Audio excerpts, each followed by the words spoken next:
Hey there, boys and girls. Matt, Pickled Dragon here with another Pickled Dragon Unscripted. Um, so we just did a video on D&D races and how everything is being pasteurized and homogenized and boiled down such that there's very little difference between one race and another, and we kind of got a discussion. We started a discussion on weaknesses or disabilities or negatives to a particular race and how that can actually contribute to the character. It could be a strength in insofar as in a role playing aspect of the game.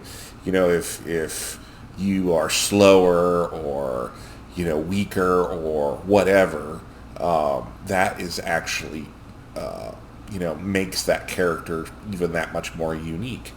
And so I wanted to give a couple of examples that I had thought about sharing on the other video, but I thought it would be too long. But a couple of examples of a couple characters where I thought that the weaknesses of the character really made the character so much more interesting. So the first one I want to share with you is a character that I made for an OSR Rappanathic event. And if you guys know Rappanathic is considered one of the more difficult mega dungeons out there. It's the Dungeon of Graves, where famously, when it's run at cons, it's kind of a badge of honor to be able to emerge still alive at the end of the session because it's so deadly. So we all made characters, and I made a cleric, Harold the Wise. And here he is. And you can see I rolled exceptionally well. 6 strength, 4 dexterity, 9 constitution, 10 intelligence, 14 wisdom, and a whopping 4 charisma.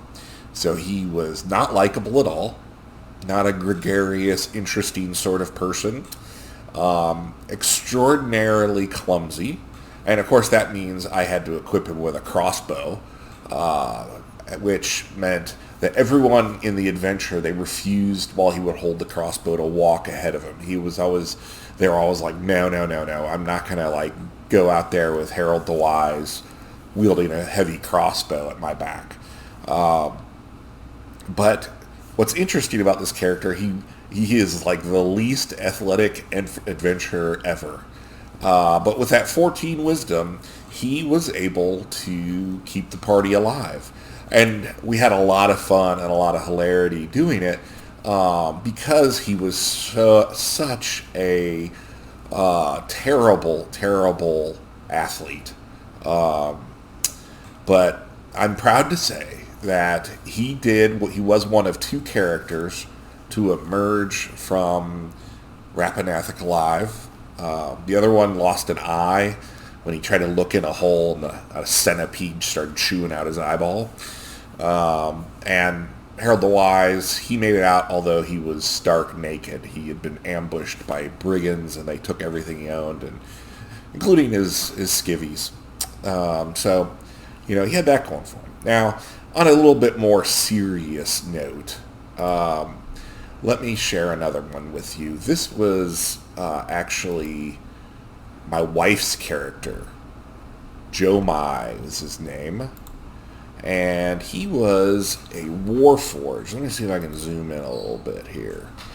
So there's Joe Mai. He was a Warforged. Now this was 3.5 edition, so Warforged were a brand new thing. And she really wanted to give it a shot. The thing you had to know about Warforged was that healing spells only worked half as well on them. So if you did like a Cure Light Wounds on them, you would roll your d8 and add your wisdom, and they only got half of whatever the total was because they were a construct. And they couldn't heal by resting. They had to actually repair themselves overnight.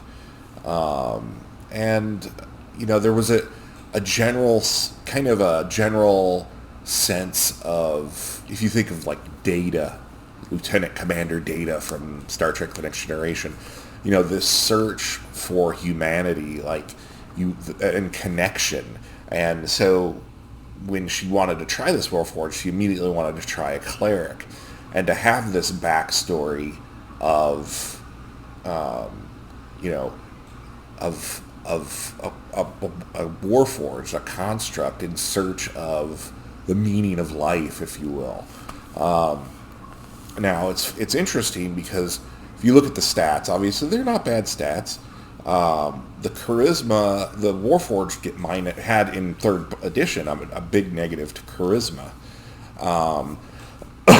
So they're not always considered to be the ideal choice for clerics, because back then charisma was instrumental in your turning of undead and that sort of thing. And so, and having that lower constitution with only the +1, kind of lower physical statistics, and the fact that they didn't get as much healing really made for an interesting character with these weaknesses built in, and this what ended up being the search for the meaning of the, what it is to be alive. And what's interesting is she was never a Star Trek fan, so she didn't even know the story of Data. But when I told her, later on she was like, "Oh wow, that's pretty fascinating." Like that she made the connection. But I wanted to point those out, and I didn't really want to put it in that last video because it was getting too long. But I still wanted to share it with you how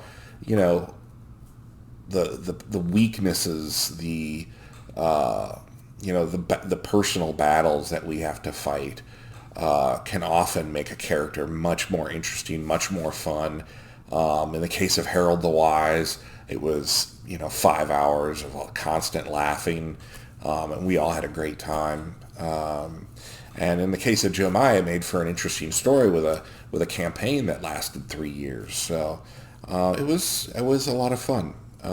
So in any case, be sure to like, comment, subscribe. I would like to hear about your characters that had some personal challenges that they had to overcome, and how that made that character more interesting and more fun. I think that'd be cool. So again, like, comment, subscribe, and come on back. Have another round on us.